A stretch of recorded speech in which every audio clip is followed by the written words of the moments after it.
ovum itu berada. Nah, kalau bertemunya begitu, kalau misalkan baru satu celup saja, bisa nggak? Bisa. Kalau pakai kondom, Bisa. loh kok bisa? Nah, ini. Nah, kalau saya sih sebagai suami akan menuruti itu. Dan kadang-kadang ngidamnya tuh aneh-aneh loh. Ya, asal jangan yang aneh-aneh ya, jangan yang aneh-aneh dulu tuh.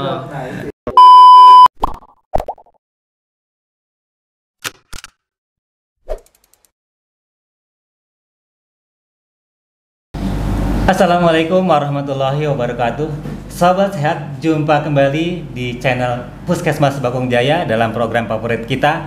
Apalagi kalau bukan di You Podcast, Yuk Mari Kita Sehat. Dan kali ini kita akan sama-sama membahas tentang tanda-tanda kehamilan. Dan seperti biasa, di tengah-tengah kita di studio kami telah hadir seorang dokter yang tidak asing lagi bagi kita. Siapa lagi kalau bukan Dr. Wildan Priscilla. Apa kabar, Dok? Baik. Tetap semangat ya. Tetap semangat untuk Dok, motivasi. langsung saja ini. Ya, apa ini, Bang? Tanda-tanda kehamilan, karena banyak pada pasangan suami istri, khususnya para mom, para bunda, yang dia memprogramkan kehamilan, dia tuh bingung. Atau mungkin dia bertanya-tanya. Ini bukan pacar loh ya. Oh, ini suami istri sudah ya? Suami istri. Ini saya nih jangan-jangan hamil apa enggak ya? Apa sih tanda-tanda kehamilan yang bisa dijelaskan, disampaikan ini? Yang jelas ini suami istri, bukan dong, pasangan ya. yang tidak sah ya. Ya, lain-lain. Jadi yang pertama yang jelas pasti telat haid atau telat menstruasi. Nah, kalau telat haid itu kayaknya udah umum tuh. Semua orang tahu kalau hamil itu telat haid. Nah, yang sering jadi pertanyaan itu kalau misalkan belum ngerasa telat haid, kira-kira misalnya sembunyi-sembunyi nih kan, aduh aku nih hamil apa enggak ya? Hamil enggak? Ya. Jangan-jangan hamil enggak gitu kan? Ya, pertanyaannya ini juga ya, Bang ya. Enggak susah ya. Oke, maksa. Iya, maksa ya. Jadi saya jelaskan dulu deh bagaimana sih seorang bunda itu bisa hamil.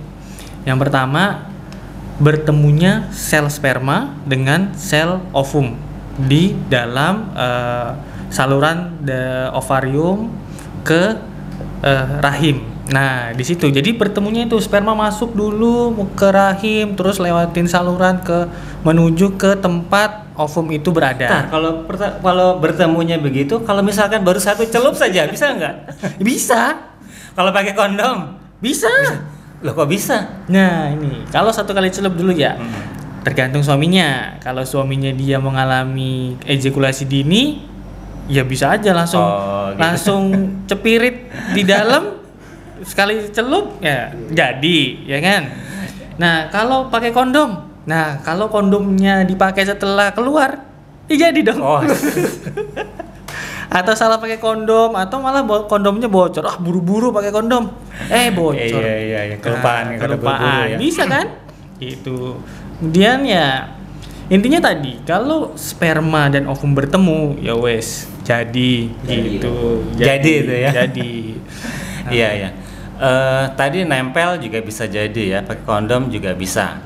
Ya intinya kayak yang penting tuh dia bertemunya sel sperma sama sel telur. Itu intinya ya. Nempel sekali celup gitu ya, itu keluar. Terus ada juga istilah dulu apa? Saya kan cuma gesek-gesek. Jangan salah, gesek-gesek itu juga mengeluarkan cairan. Kadang kita tidak sadar bahwa ini gesek-gesek tapi nggak masuk gitu ya? Nggak. Itu bisa juga? Bisa.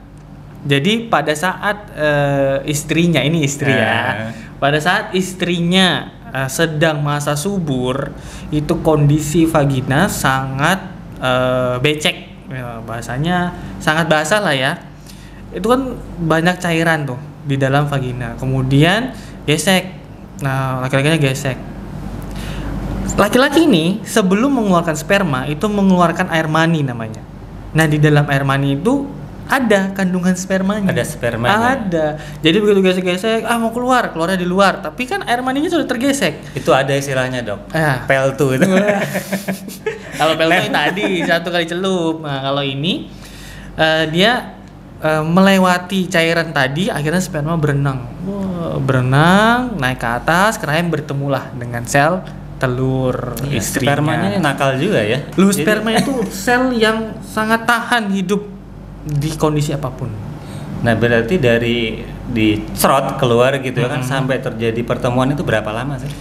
Dia gini, bukan berapa lama pertanyaannya, tapi berapa lama sperma itu dapat bertahan hidup. Bertahan hidup. Ya, Ya. kalau berapa lama ya cepet. Dia akan langsung bisa sampai berenang kan, menuju berenang. Nah, kalau bertahan lama tergantung. Ada sperma yang mengandung kromosom X yang nantinya akan jadi anak perempuan, dan ada sperma yang kromosom Y, anak laki-laki. Kalau kromosom X itu lebih lama, Bang, bisa sampai 3 sampai 7 hari di dalam 3 sampai 7 hari. Ya. Kalau yang Y, kromosom Y itu atau laki-laki itu lebih cepat matinya gitu. Berarti dia itu berenang gitu ya. Nah, oke lah. Taruhlah udah berenang, ketemu nih kan. Jadi. Terus tanda-tanda berikutnya apa? Ya, tanda-tanda berikutnya pasti tadi kan kita sudah setelah berhubungan. Kita nggak ngitung ini ya, nggak ngitung mens, tadi katanya umum ya. Jadi kita nggak umum nih. Kita sudah berhubungan seminggu pertama tuh nggak ada efek, tidak ada gejala dulu karena proses pembuahan sedang berlangsung. Proses pembelahan sel dari bertemu, morula, blastula dan sebagainya, itu dia tidak ada efek. Seminggu 2 minggu pertama, nah itu baru mulai nih. Dari rentan seminggu 2 minggu itu sudah mulai keluhannya yang sering kita dengar, mual muntah. Mual muntah. Morning sickness. Morning sickness. Berarti pagi hari ya? Iya, pagi hari. Itu paling kenapa harus pagi? Kenapa paling harus sering pagi? karena faktor hormonal. Hormonal mempengaruhi siklus di pagi hari kan. Sangat inilah waktu tidur hormonal bekerja dengan baik untuk menstabilkan tubuh. Nah, pada saat bangun dia sudah fit lagi kalau pada orang normal. Tapi kalau pada kondisi hamil dia beradaptasi hebat bahwa ada yang harus dihidupi di dalam rahimnya. Nah, setelah itu mual muntah yang pertama ini tanpa melihat menstruasi, karena kan kalau melihat menstruasi dilihat lagi siklus mensnya sebelumnya teratur atau tidak, karena lupa nih, saya mensnya 2 bulan sekali kok gitu. Jadi kalau terlambat haid belum tentu juga saya hamil gitu kan, ada juga gitu. Jadi tadi morning sickness, mual muntah, terus perubahan payudara, maksudnya perubahan ini nipple atau puting susunya itu lebih keras dan nyeri kadang-kadang kalau disentuh. Itu kemudian muncul flek. Dikira mens, ternyata mens palsu. Ada ya mens palsu ya? Ada lah, tapi tidak seperti flek, tidak seperti menstruasi, tetap memang fleknya sedikit aja. Itu menandakan masuknya hasil pembuahan tadi ke rahim. Nah, itu perubahan bentuk kayak payudara itu bisa dilihat ya perubahannya itu ya? Bisa dilihat dan bisa dirasakan. Dirasakan? Iya dong. Oleh suaminya. Bukan suaminya ya. Oke. Dirasakan suaminya maksudnya. Muntahnya orang hamil sama masuk angin itu apa dok ya? Kan sama-sama muntah nih biasanya ini kan? Hampir sama ya, sama-sama muntah ya kan? Sama, mual muntah sama. Tapi kalau masuk angin kan sehari 2 hari sudah selesai. Kalau pada ibu hamil ya trimester pertama, yaitu 3 bulan pertama itu muntah terus. Biasanya seperti itu, tergantung ya, tidak semuanya akan mengalami mual muntah. Tapi ada juga beberapa bunda, kebanyakan. Beberapa bunda yang muntah hebat gitu. Ada juga yang saya enggak mual muntah kok gitu. Iya. Ntar dok, sebelum dilanjut nih tanda-tanda yang lainnya, berarti kalau ingin cepat hamil itu tadi ya harus pada masa subur ya. Iya. Nah, supaya tahu masa suburnya ini penting nih. Baik untuk menghindari hamil maupun pingin hamil. Ya. Supaya tahu masa suburnya kapan tuh. Jadi masa subur itu bisa dihitung, Bang. Misalnya kita haid nih, bukan kita ya, bunda gitu ya, bunda haid dari hari pertama menstruasi, kemudian ditambah 14 hari, itu adalah masa subur. Oh, hari pertama haid terakhir. Hari pertama haid terakhir, ya betul. Iya. Hari pertama haid terakhir ditambah 14 hari, itu masa subur. Masa subur. Range masa subur tuh ada. Jadi 3 sampai 4 hari itu masa subur. Dan yang paling tinggi itu pada hari ke-14 itu. Jadi itu pada saat sel telur keluar dari ovarium. Jadi kalau pengen hamil, jadi frekuensi hubungan intimnya berarti di waktu-waktu itu ya? Iya, di waktu-waktu itu. boleh tiap hari itu? Sehari 6 kali enggak Boleh apa-apa, ya? boleh. Sehari 6 kali asal biar nggak lecet ya. Nggak lecet. Karena gini, itu beda kok. Rasanya Bunda juga akan merasakan bahwa cairan di vaginanya banyak. Terus itu salah satu tanda bahwa saya sih masa subur gitu. Kalau misalnya di luar itu biasanya lebih kering. Nah, Kering ya? ya, iya. Jadi itulah kenapa mungkin Allah menciptakan lebih baik ya. Jadi mau hamil masih subur, transportasi spermanya ini banyak gitu. Becek. Nah kalau udah kembali lagi setelah hamil ya, Ya. itu beceknya juga nambah nggak? Kalau misalnya lendirnya di vagina itu lebih Lebih banyak iya, juga? betul. Karena sudah terjadi pembuahan, sudah menempel pada dinding rahim, bakal janinnya tadi, itu tetap hormon akan mensuplai kehidupan. Untuk maksudnya mensuplai kehidupan ini menyiapkan lingkungan untuk janin ini tumbuh itu dengan hormon tadi. Jadi dia siapkan dindingnya, suplai darahnya dan sebagainya itu dipersiapkan. Hal itu yang menyebabkan lendir pada vagina akan lebih banyak pada saat itu. Tapi bukan keputihan. Ini sebenarnya masih bahas pengen banyak nanya dok, tapi waktu ini kameramen kita udah kasih kode. Mungkin ini. pertanyaan terakhir dari kreator kita. Oke, ada tanya sambil nunggu mungkin tanda yang lain berikutnya apalagi dok? Kalau ya itu tadi, kalau memang masih tidak yakin kalau tanda-tandanya sih Nggak, kan secara emosional ada nggak yang terjadi? Oh ya, betul. Secara emosional pasti akan berubah. Jadi gampang capek, jadi gampang sedih, terus kadang tiba-tiba happy, kadang sedih lagi. Itu terjadi pada beberapa bunda yang hamil di awal. Ya tadi kembali lagi faktor hormonal mempengaruhi estrogen dan progesteron. Kalau ngidam itu ngidam. Indonesia ini biasanya memanfaatkan kalau lagi hamil. Ngidam itu gimana itu? Ngidam itu wajar. Ngidam itu wajar. Keinginan seorang bunda untuk diperhatikan sepertinya oleh suaminya, bahwa saya ini lo lagi hamil lo anakmu gitu akibat perbuatanmu begitu kan. Tolong diperhatikan, yaitu bentuk perhatian sayang gitu ya bang ya. Kalau saya sih sebagai suami akan menuruti itu.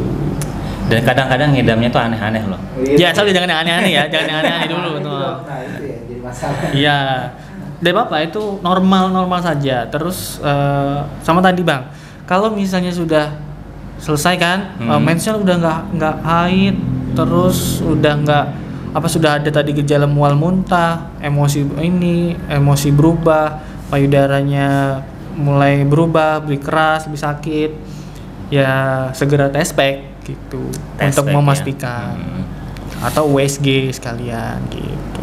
Nah ini gini dok, setelah tahu nih ya hamil gitu kan, ini kan saya sih ngelihatnya gini, ini peristiwa hamil ini luar biasa ya. Jadi Tuhan itu memang mendesain sedemikian rupa. Itu banyak, itu kan nggak sederhana banget peristiwa itu ya. Iya. Ini bekal yang harus juga dikuasai oleh seorang suami kayaknya. Iya. Jangan sampai perubahan-perubahan yang tadi terjadi pada istri itu suami nggak ngerti. Ntar betul. Istrinya lagi marah-marah, betul. Dibalas marah nih kan. Iya, kadang seperti itu. Ternyata lagi hamil gitu kan. Iya, betul. Dan saran saya jika ingin program hamil, bagusnya dipersiapkan 1 bulan atau minimal 1 minggu sebelum hamil. Itu bunda sudah harus konsumsi 3 suplemen. Yang pertama asam folat, itu bagus untuk pertumbuhan janin kan, untuk pembentukan organ dan sebagainya. Kalsium untuk menguatkan tulang pada ibu hamil, terus juga deposit untuk si janin kalsiumnya. Yang ketiga adalah tablet tambah darah, karena tidak dipungkiri dia akan mensuplai 2 orang kan, dirinya sendiri dan anaknya gitu.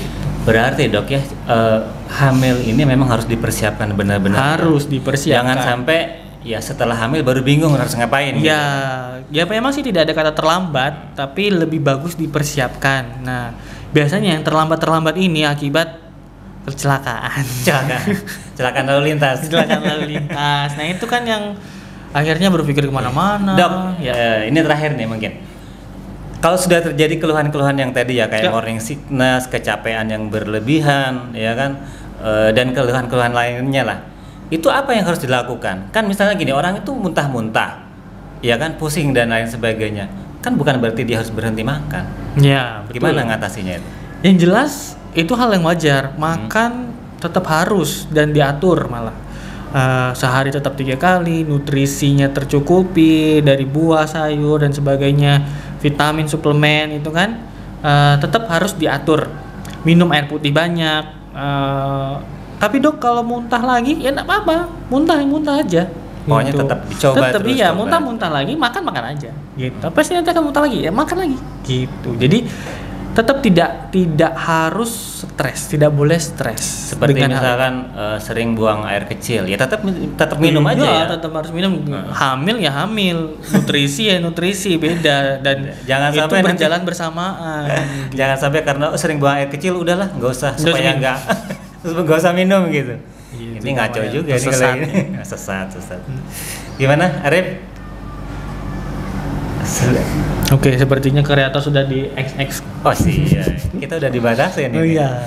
Yang pasti gini dok, menarik memang pembahasan ini dan sepertinya memang kita harus lanjut nanti seputar kehamilan. Ya, karena memang saya concern, maksudnya kita semua yang di channel ini ya Pak ya Bang ya, akan selalu mengedukasi, mungkin dari proses hamil dan sebagainya, semua nanti kita akan bahas ya. Dan harapannya adalah nanti itu anak yang dihasilkan memang ya anak yang berkualitas. Iya, itu harapan orang tua seperti itu. Dan lagi terhindar dari kematian ibu dan anak. Betul, itu yang program pemerintah, program nasional. Kematian ibu dan kematian anak itu sangat dihindari betul. Ya. Oke dok, mungkin cukup sampai di sini untuk kali ini. Kita sambung di kesempatan yang akan datang. Oke. BTW, siap. Sahabat sehat, kita lanjut lagi di pertemuan-pertemuan berikutnya dengan pembahasan yang tidak kalah menariknya dengan pembahasan kita kali ini. Terima kasih, tetap terus stay di channel ini dalam program Yuk Podcast. Yuk mari kita sehat, dan jangan lupa untuk subscribe, like, kemudian beri bunyikan loncengnya ya, agar sahabat semua mendapatkan informasi-informasi dari video-video yang kami sampaikan kepada Anda. Terima kasih, sampai jumpa, dan wassalamualaikum warahmatullahi wabarakatuh. Terlambat.